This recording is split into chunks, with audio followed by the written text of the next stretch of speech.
এই মুহূর্তে আপনাদের সামনে আমি যে ভিডিওটি আপলোড দিতে চলেছি সে সম্পর্কে আপনারা স্ক্রিনে দেওয়া বিষয়বস্তুটা বুঝতে পারছেন।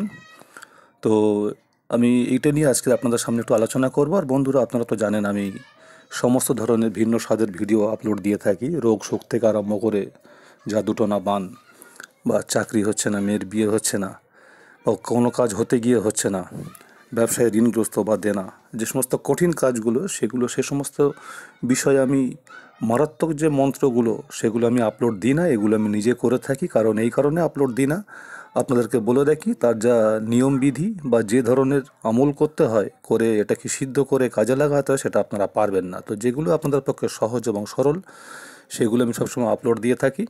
তো আজকের সেই সম্পর্কে বলবো। তার আগে এটা বলবো যে স্ক্রিনে দেওয়া নকশাটা আপনারা দেখতে পাচ্ছেন এবং দুরারোগ্য ব্যাধি থেকে মুক্তির একটা ইসলামিক তন্ত্রমন্ত্র নকশা আপনাদের জন্য আমি হাজির করতে চলেছি।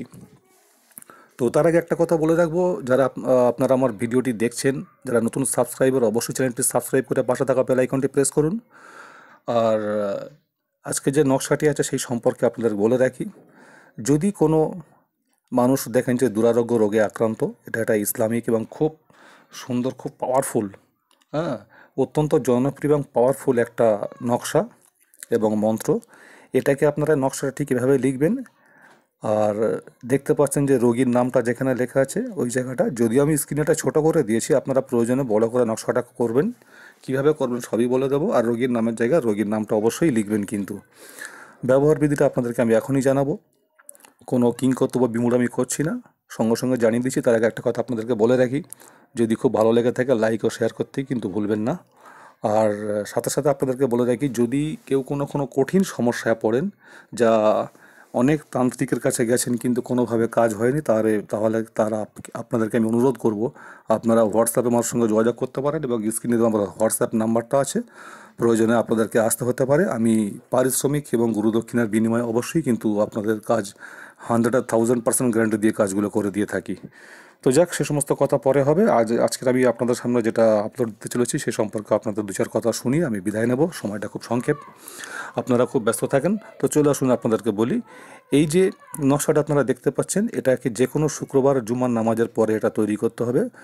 যে জুমার নামাজ হয়, এবং আমার হিন্দু মুসলিম সমস্ত ভাইরাই জানেন যে জুমার নামাজ শুক্রবারে মুসলমানদেরকে পড়তে হয় অবশ্যই। তো সেই জুমার নামাজ শেষ হয়ে গেলে তারপরে কিন্তু এটা করতে হবে। তার আগে আপনাকে যে উপকরণ যেটা লাগবে সেটা বলে দিই। একটা গোলাপ জল বা গোলাপ পানির বোতল নিতে হবে।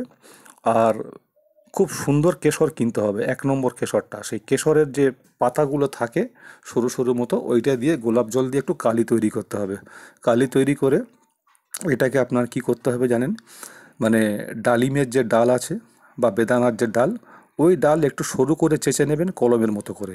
ওই কালিতে চুপি চুপি এই নকশাটা ওখানে তৈরি করবেন এবং যেখানে রোগীর নাম সেখানে রোগীর নামটা দেবেন।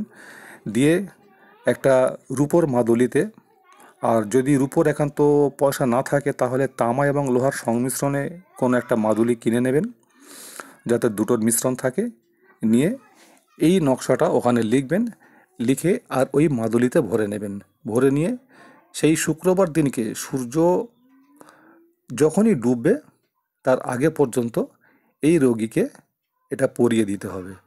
আর দুটো পিস আপনারা লিখবেন, একটা কোনো গ্লাসে বা বোতলে দিয়ে রাখবেন, তাতে অল্প জল দেওয়া থাকবে। সেই জলটা কিন্তু আস্তে আস্তে এই কালিটা ধুইতে থাকবে। আর যখনই জল পিপাসা পাবে অন্য জলের সঙ্গে এই জল একটু মিশিয়ে দিয়ে খাওয়াবেন। যখনই বোতলের জল শেষ হয়ে যাবে তখনই কিন্তু আবার বোতলে নতুন কোনো কলের জল ভরে রাখবেন।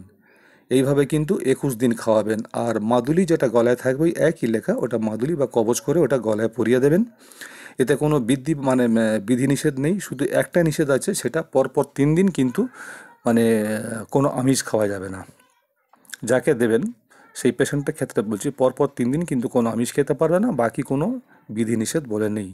আপনারা এটা দিয়ে দেখুন, আমি নিজেও তো এটা অ্যাপ্লাই করি বিভিন্ন ক্ষেত্রে, প্রচণ্ড সুন্দর, খুব ভালো কাজ হয়। তো আজকে আমি আপনাদের বোঝাতে পেরেছি যে কী নিয়ে আপনাদের সামনে হাজির হয়েছি। আপনারা যদি উপকৃত হন তাহলে আমি নিজেকে সার্থক বলে মনে করব।